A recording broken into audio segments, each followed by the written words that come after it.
This is MetaTherapy, where we talk about therapy itself. Not advice, not diagnosis, just understanding the process so you can use it better.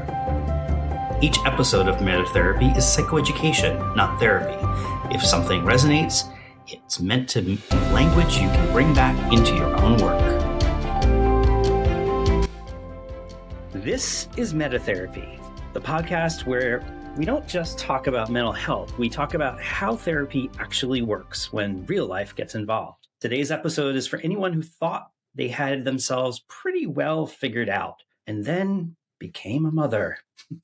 Here's a confession I hear all the time from moms.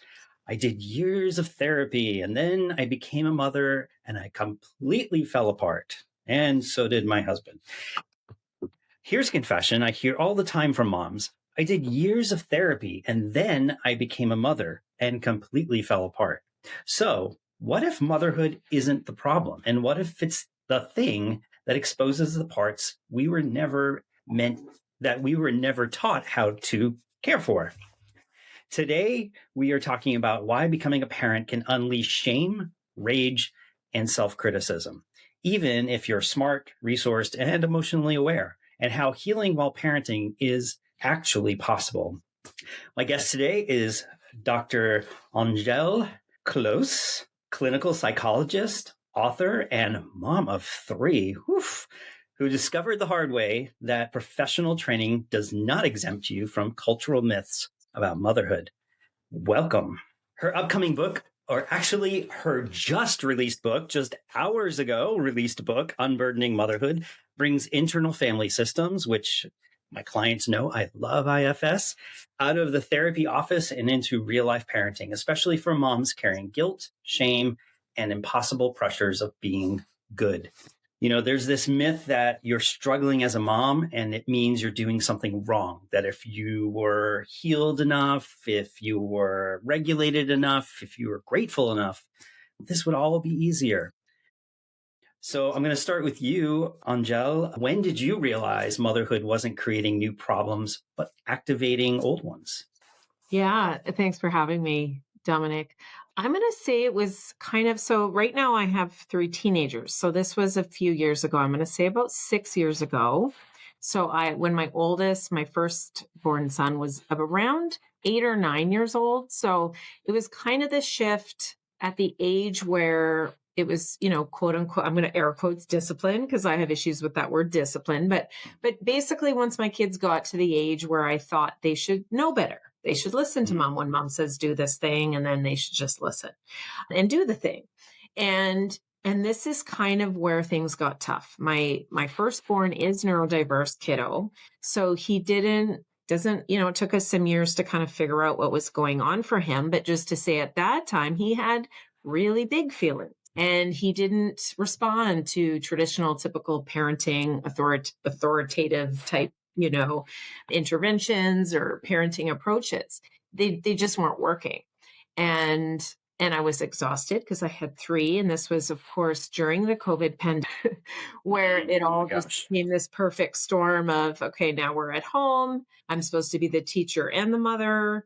And my kid is struggling with the stress of the situation and getting dysregulated himself. And instead of being what I want to be is this calm, mindfulness teacher, go with the flow, help them be with their big feelings, I had my own big feelings that really kind of shocked and surprised me. And that was kind of the pinnacle where I recognized, okay, it was kind of hard for a while. And then I realized something's happening here with my own nervous system.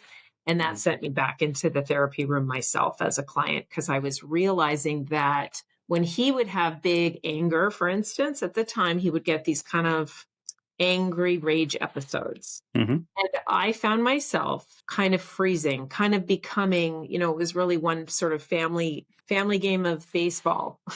And my, sports really activate his competitiveness. And he got really dysregulated. And I kind of just became a deer in headlights. And my husband's like, hello, kind of trying to wave me out of what was happening. And that was kind of the moment I was like, because I'm a therapist and I have some skills in case conceptualization, right? I was able to kind of pause and say, whoa, yeah, something was happening to me. Mm-hmm. Yeah. So that was when I realized this is not just motherhood. This is my old stuff getting in the way of me being able to be the parent that he needs right now with what's going on with him. Yeah, being frozen and caught off guard in that way can sometimes really shock the system and be startling. And so I'm curious, how did you, other than your husband sort of being like, "Hello," Yeah. what what what would you say was good practice slash advice that you now use with your own clients and with others who experience the same sort of shock to the system to break out of that? Yeah. How to move out of it. I mean, it kind of is the fundamental mindfulness skills. Like everything kind of lands on awareness first, right? Mm-hmm. And micro moment by moment. Now, what do you notice? Now, what do you notice? And also, though, for me, this was when I learned internal family systems. And I'm very grateful for that because it was when I really needed it. Because the mindfulness that I'd been practicing mindfulness for a decade and meditation, and it was a great foundation, but I needed more. It wasn't, it wasn't helpful to just, okay, notice the thoughts and let them go. I needed to deal with what was happening in my body with a plan, really, a map to help my inner system shift. And so that's where IFS really gave me the steps and the language and understanding that I can talk to my own nervous system, right? I can actually relate to the parts of me that are shutting it down for self-protective means, which that was my way through. That really was incredibly helpful for me in practicing the guided meditations. Eventually I did find my own IFS therapist. Mm-hmm. And so both kind of on my own and then sometimes with a therapist, I was able to get to know my parts, get to know my system very intimately. Yeah. And the unburdening. So hence my book, right? It's the unburdening process of healing the parts of me that were just in a default mode system. So to make it more conscious, to really understand why they were doing what they were doing. And then as kind of my self energy, my capital S conscious self, aware self, I could ask them to sort of let me lead. So then in moments where my son would get dysregulated or upset or being, aggressive, let's say, or I could stay more aware. I didn't default into these modes, just kind of get flooded automatically into sort of whether it be shutdown or fighting back. Like this is the reactivity we all have because of our own stress response system. Right. Yeah. So that was a game changer for me, and I was so passionate about feeling so much better so quickly that I wrote the book because I wanted to be able to bring these practices and this lens and the language to moms so that they can find some more peace and some more self-compassion. Amazing. And congratulations on the book. That's an amazing achievement and something to be very proud of. And yesterday was a major milestone. That's very exciting. For those listeners out there who are not terribly familiar with IFS or maybe have heard of internal family systems, I often will use the Inside Out movies as kind of a starting point to conceptualize, there's, these parts that are inside you that are wanting to take the controls. Could you kind of give how you explain it at a very high level? And then I'd be curious to understand, we know what some of the common parts are, but are there specific parts that come with parenthood and specifically motherhood? Yeah, for sure. Parent parts, absolutely. Mom parts, yeah. So I love the Inside Out movie as well. I think it really does a good job to kind of give us some understanding. I also like to offer people to just think about a time where you needed to make a decision or you wanted to make it. So whether it's, I want to go on it's a new year, it's January, I'm going to go on this diet, I want to lose weight, or maybe you want to leave a relationship or you debating on leaving your job. So anytime we feel kind of one part of me wants this, like I want to do it, I think I'm going to leave this job because then these are the reasons, and they write their pros and cons list. And then at the same time, they can have also a part that says, but.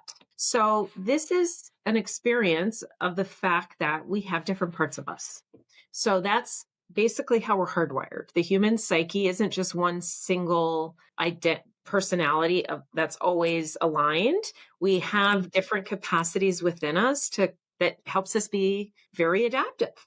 And we are adaptive as humans really to avoid what's painful, avoid things that create suffering. We seek out what feels good, what's pleasurable. And so that sort of plays out with our parts, that we are more like a system, like a committee, if you will. But we also have within us the capacity to be more conscious, to be more aware. And it's in IFS, it's called self energy with a capital S, but different traditions, I think, use different words for the same experience, which is that inside of us, no matter what's happened to us, we have this capacity for compassion, for wisdom, to be calm, to ultimately fundamentally know that all is okay. And it's like a deeper core essence of goodness, really, of truth. And, in my mindfulness practice, I would quote Jack Kornfield was my teacher for a time, and he would call it loving awareness, so this loving awareness energy when we're really present, and that's kind of the foundation. But most of the time we're moving through the world from our parts. Our parts are managing life for us. They're doing things for us. They're helping us, right? They have gifts. And when they are in their extreme, which comes from trauma, which comes from painful, unprocessed wounds, or also just the ways that we've absorbed, cultural messages to try to adapt. Because some of these messages aren't actually healing or helpful, but nonetheless, so we absorb our parts will absorb these ideas that they've internalized as part of our socialization. And then they help us try to function. And then what we find as humans, right? I think this is the basis of a lot of reason why people seek out psychotherapy or, coaching or wellness or any kind of healing journey. It's because fundamentally, a lot of our societal ideas are pretty broken and pretty flawed and myths. And that creates actually suffering for us. And then, of course, our experiences in life. If we haven't had parenting that helped us, attune to our emotional needs, we're fairly emotionally illiterate culture. So we've got a long way to go when it comes to that. And so most of us are walking around with some type of wound. And so our hearts are trying to help us live with these wounds. And then I think that creates a lot of inner tension. And so to answer your question, for me, I was kind of getting through fairly, I did my therapy as part of my graduate training, but parenting really did tip the scales. Like becoming a mom, being responsible for these 3 human beings was a lot harder than I thought it would be. That none of the books I had read had really prepared me for how internally my parts were going to react to this experience. And because we love our kids so much, because the stakes are really high and we want to do a good job, but we aren't really supported. A lot of people don't really talk about what it's really like to be a mom and some of these myths that we have absorbed that can lead to a lot of internal turmoil and tension. I don't know why I chose all these T's. So that was my experience. And I do see a lot of different mom parts. I talk about them in my book. So happy to share more about that. But that's a whole mouthful. Is that a clear way, do you think, Dominic, because you're familiar with IFS, to understand it? Yeah. Absolutely. Absolutely. And I love how you describe the self. The self, the capital S self is always a hard concept to get across. I always lean into, for me at least, I lean into like, it's the creative part of you. It's the authentic, true, like essence of who you are. And some people are like, what? Like, I don't even know what that conceptually is. It sounds nice and sounds like something maybe as a child I experienced, but cultural messages and myths. I'm always fascinated by this kind of area and its impact on us because I think it's overlooked a lot in our field. Can you talk a little bit about, at a high level, what some of these are about motherhood specifically?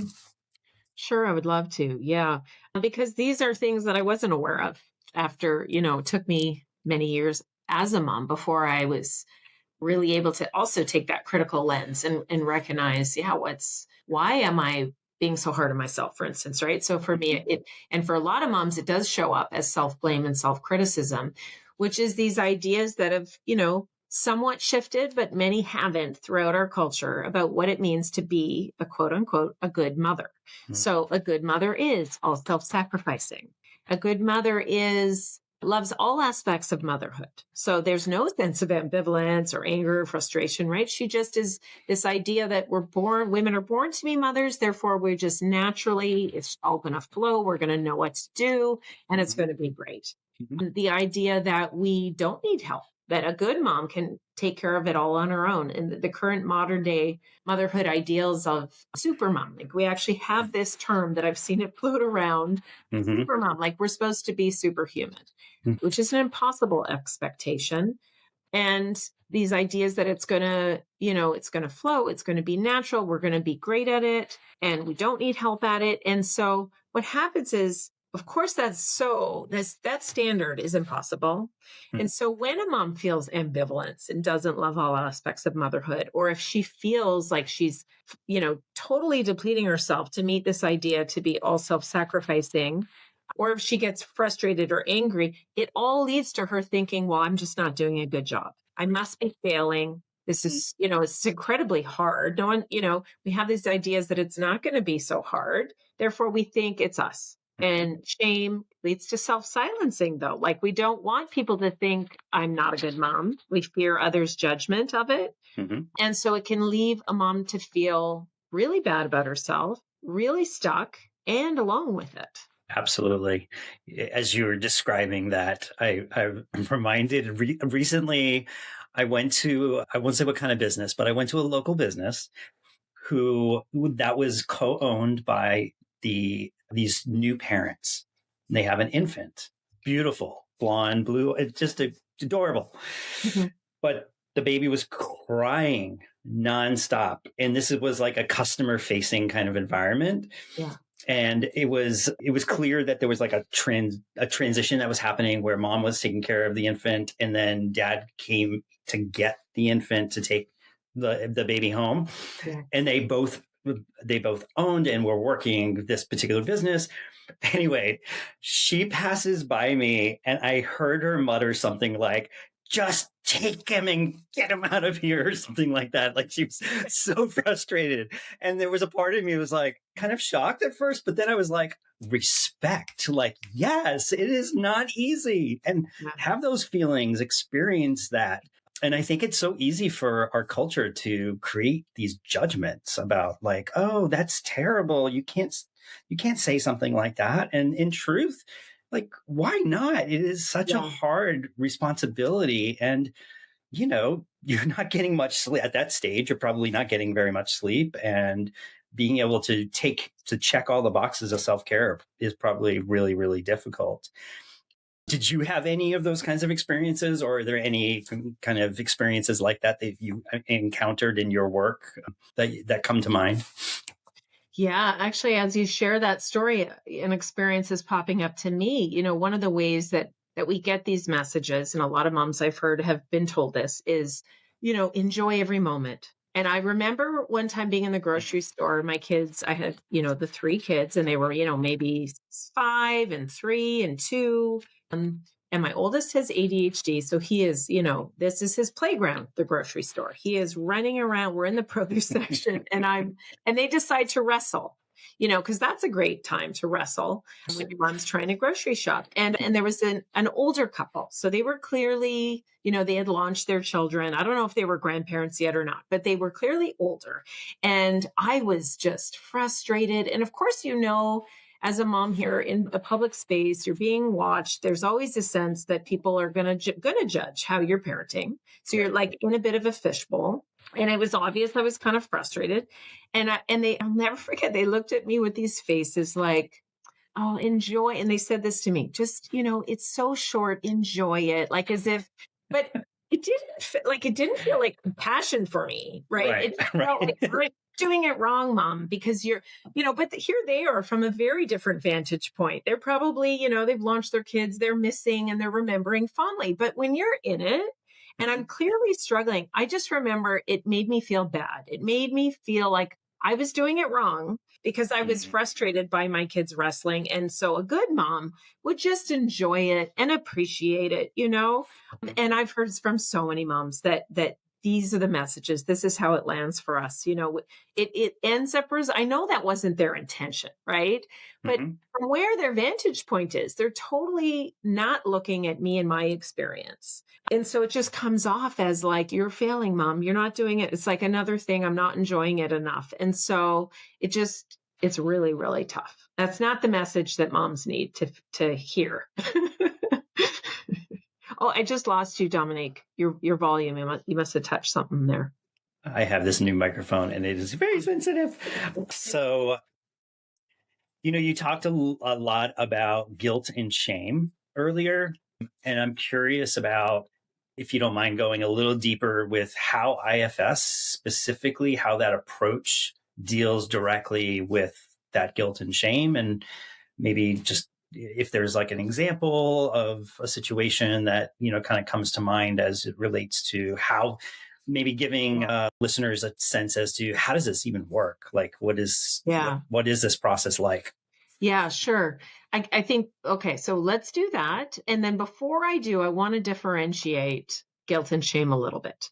Yeah, great. And it matters with how we're going to deal with it, right? So shame is when we feel it's a very painful emotion that can really flood our system, take us over in our body. And it's associated with the belief that I am bad. So it oftentimes, right, it's going to come from early childhood experiences. Often we don't even have memory maybe of it. But if our parents were parenting in a style that induced shame, or if we've experienced just, hardship or wounds or traumas where a part of us internalizes it as a belief. So something bad happens, but, kids aren't good interpreters. So unfortunately, right, it's not necessarily that that's the intention, but that's the result, is kids absorb deep in their essence, from negative experiences. I'm bad. I'm not good. So that's an emotion and a belief. Guilt, on the other hand, can be healthy. We are hardwired with guilt because it helps us discern, am I behaving in ways that aligns with my values and my morals and my cultural ideas of, I want to be a good person. Therefore, if I steal, I may feel guilty because that's a value that I've broken that. Right. And so it can help be an inner compass around our behavior. For instance, if I feel guilty because I yelled at my kid, I should a little bit, because that's not the parent I want to be. And that did have an impact on my kid. So then I can connect with the part of me that's feeling that and listen to it in a way that will now guide my behavior. So it's I did something I don't feel good about. I do feel bad about that, but I can do something about it. That's not who I am. And so then that can lead to apology and repair. And this is a fundamental, important skill, right, for any relationship. So guilt inherently isn't bad in this kind of a situation. However, it can be complex because moms, especially, I think, feel a lot of guilt, but it's associated not necessarily with our own core values, but it's from these myths of a good mother. So it's an erroneous belief. So for instance, if I have really absorbed this idea that a good mom fully self-sacrifices, all of her needs don't matter until everybody else is taken care of. This is so common. And so what happens is mom's needs are depleted and neglected, and she has no boundaries and all of these things.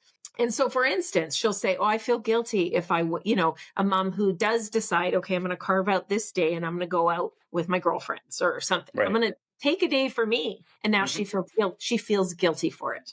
Right. And so that's not healthy guilt. That is unhealthy guilt. Does that make sense, Dominic? Yeah, absolutely. Yeah. Okay. So that guilt is coming from a part of her that has absorbed these myths of a good mother. And so how IFS helps us then is because we have this understanding that so for instance, a mom who's feeling this guilt, and this is probably more than just one client who has shared this type of experience with me. So I'm feeling guilty. And so we'll have her connect with the part of her that feels the guilt. And then we just sort of unpack it a little bit to get some clarity, like how does it show up for her? Our parts can show up. It might be a thought in the head, like a part that's like you're thinking it. It's like a voice talking to you, but it could be more somatic. It could be, I just feel it in my chest or in my stomach.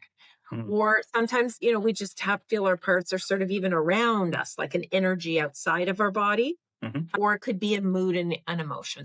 Or an image even, right? So some people are very visual. So they might say, oh, I just see this image of, a woman and she's doing this thing, like all kinds of images. It could be animals, and like the mind is very imaginative, right? As you know. Right.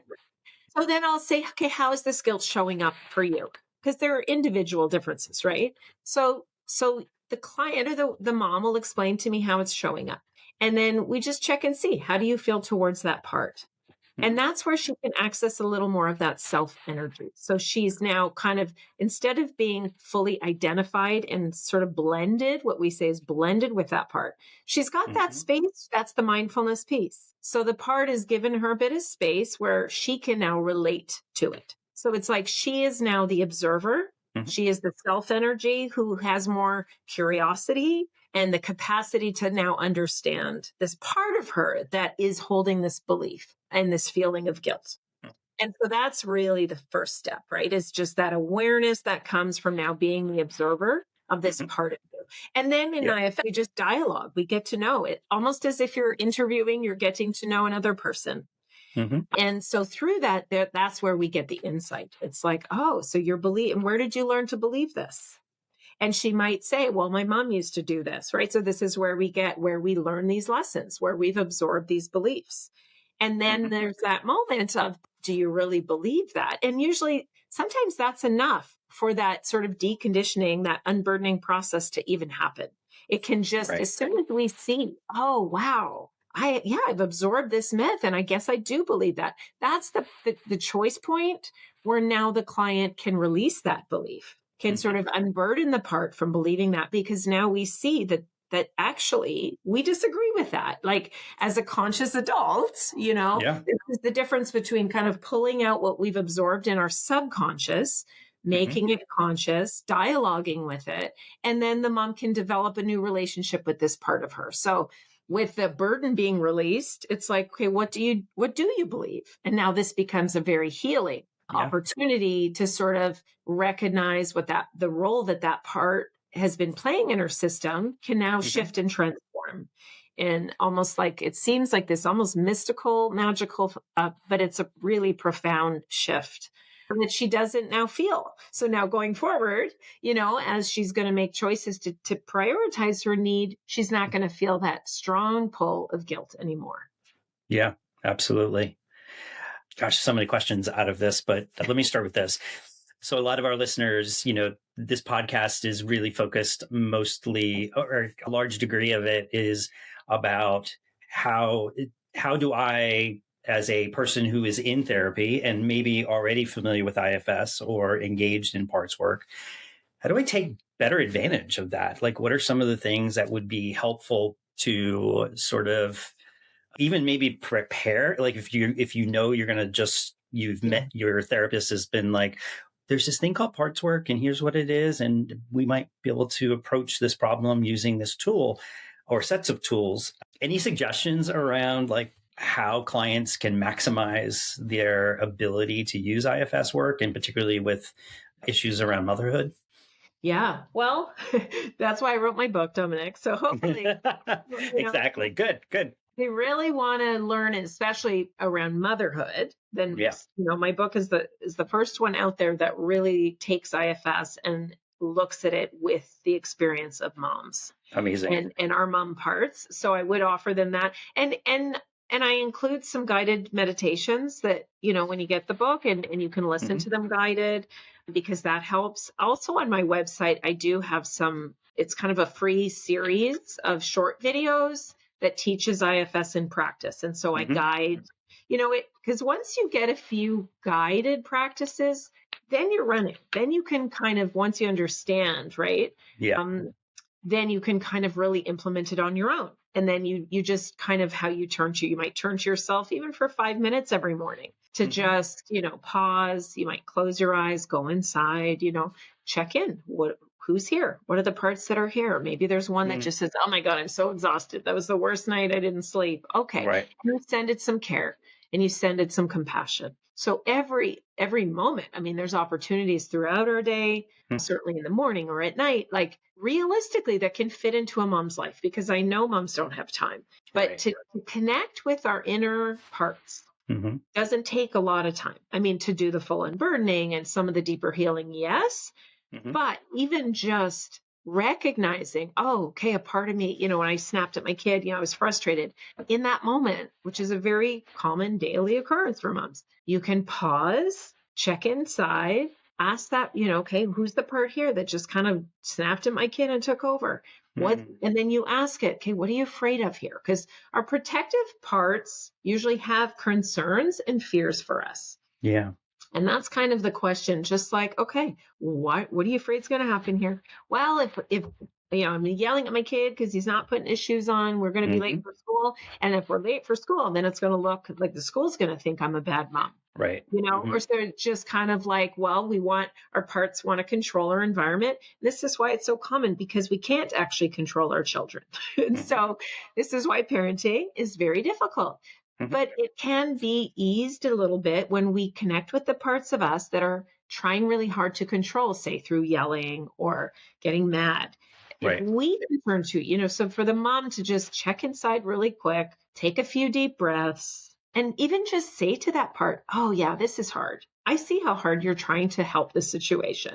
And just even a little message of compassion, I have found that can be enough for your nervous system to soften and calm even by 10, 20%. Absolutely. Just to turn down the volume just a little bit. And then already we're now going to speak with a little more calm. Like, it's not going from 10 out of 10 to 0, right? But these are the realistic, doable possibilities in a real lived experience of being a busy mom, where I think IF has profound potential. Absolutely. Just that whole notion of being able to say to the part, you're not alone in this. I'm here. Yeah. That unburdens so much of that responsibility the part is holding. Like, if I don't do my job, then it all falls apart. Right. That's right. And just being able to give the part the ability to go, oh, I'm not alone in this. Somebody sees me. Somebody sees that I'm doing this thing, and I'm really trying to protect and trying to care for the person that I am within, right? Absolutely. Yes, just to see them and say, thank you for trying. Right. And will you let me lead? Like, exactly. That's it. The two, it could be as simple as that. Yeah. Yeah. It's beautiful. It's beautiful. Another thought that came to mind as you were describing all of this is generational transfer of motherhood stuff. So I'm not just talking in terms of cultural, but in terms of, I know my mom and her mom, they did a lot of stuff, and it was behind the curtain, and they never talked about it. And there was a lot of those hard feelings, which I have to imagine carries from one generation to the next. I'm curious about this work and how you hope perhaps that generational transfer of motherhood and of this kind of work will eventually make it easier for future generations. Does that make sense? Totally. And that is my hope. That is my wish. Absolutely. And I see it as each unburdening, each time we can go inside and be with a part of us that has been carrying these beliefs learned from our society, from culture, from our family, because we've inherited it, and we can unburden it and make that conscious choice of what we choose to believe instead and move forward. We are cutting these cords. We are breaking these cycles each time. And that is the hope of this model. And it's certainly what brought me to do my own healing using this work from my own mother's trauma and what she's carried, that I certainly feel has been a part of why it's been so difficult for me to be a mom. Is, I thought I had kind of done a lot, and I had done a lot of therapy, but IFS kind of took it to that next level of really deeper cycle breaking moments, right? In ways I hadn't experienced with other modalities. Absolutely. Absolutely. Which actually leads directly into another thought I had, which is a lot of the adults that I work with are getting into parenthood for the first time or considering parenthood for the first time, and they're scared to death that they're not ready. And so for those folks, what would you say about being ready for parenthood? And I'm curious kind of what your perspective is on that, what kind of guidance and wisdom you have there. Yeah, I mean, my first thought was, I thought I was ready, and what a joke. Right. So that, the parts. So I guess, and then my second thought was to be curious about what part of them is believing that there is some type of ready, like, right? So where's this coming from? Obviously, that makes me think part of them is carrying some ideas and some beliefs. Yep. So just to get curious about that. And, now having been a parent for almost 16 years, I'm gaining wisdom through these years, and definitely, being a parent is a way that we learn here, I think, on Earth School.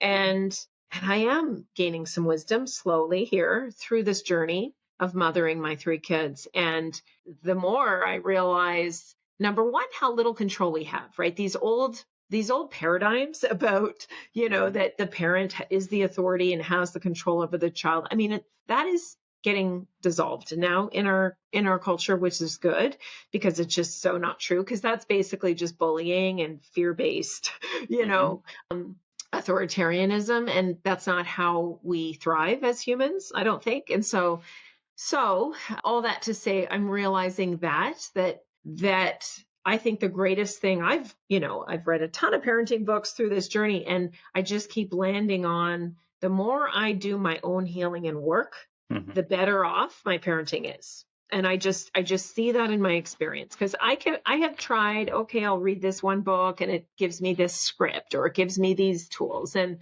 some of that information, of course, is helpful.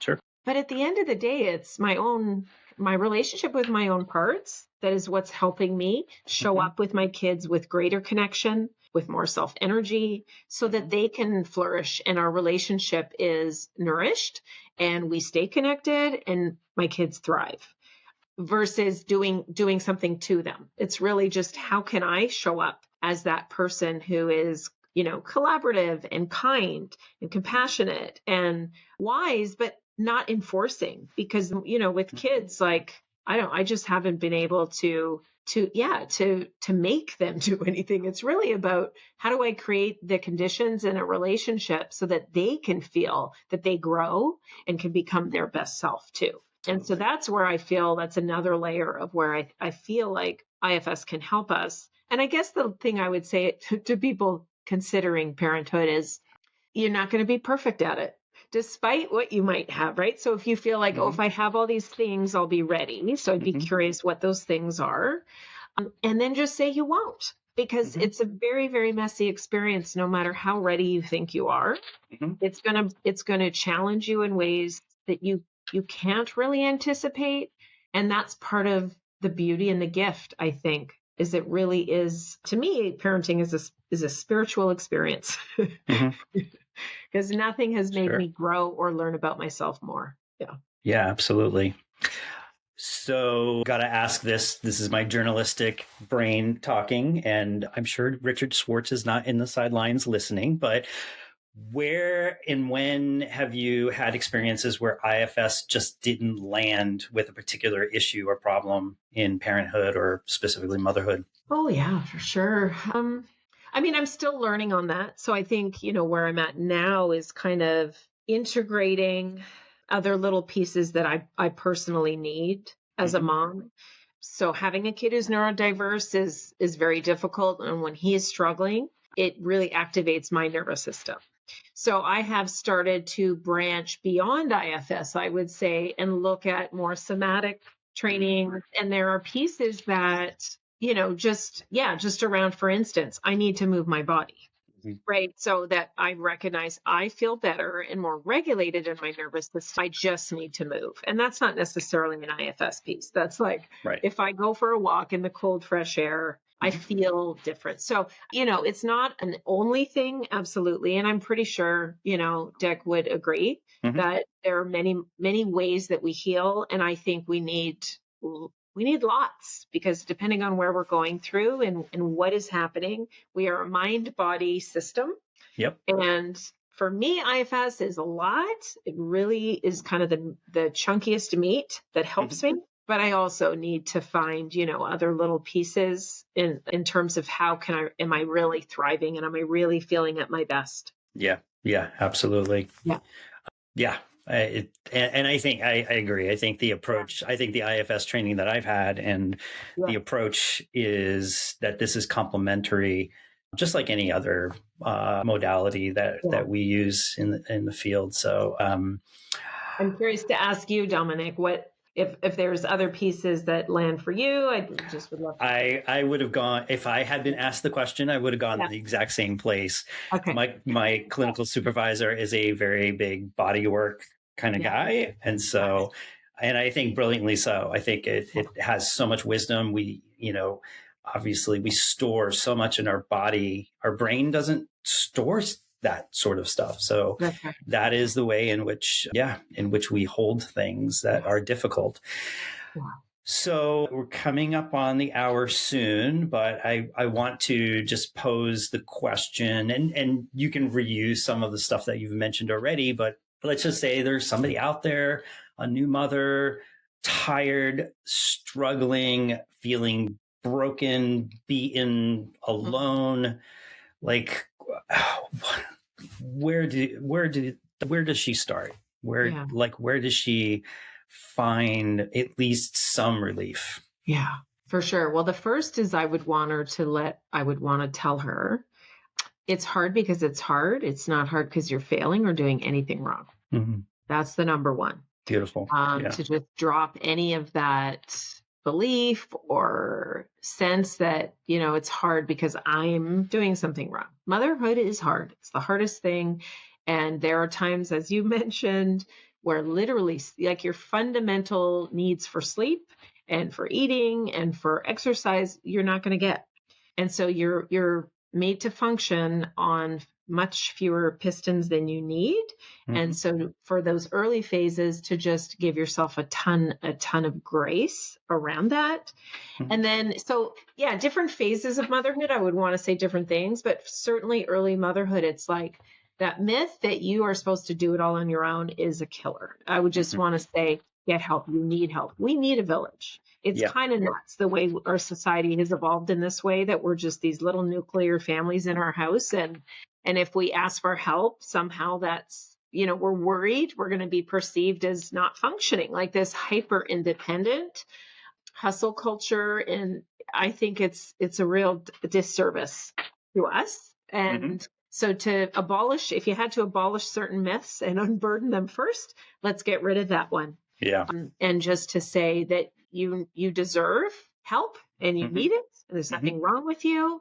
And just that compassion that this is really hard. And so if she could take that in from someone else, and then hopefully maybe start to turn it towards all of her other parts that will be shocked by the motherhood experience. Yeah, absolutely.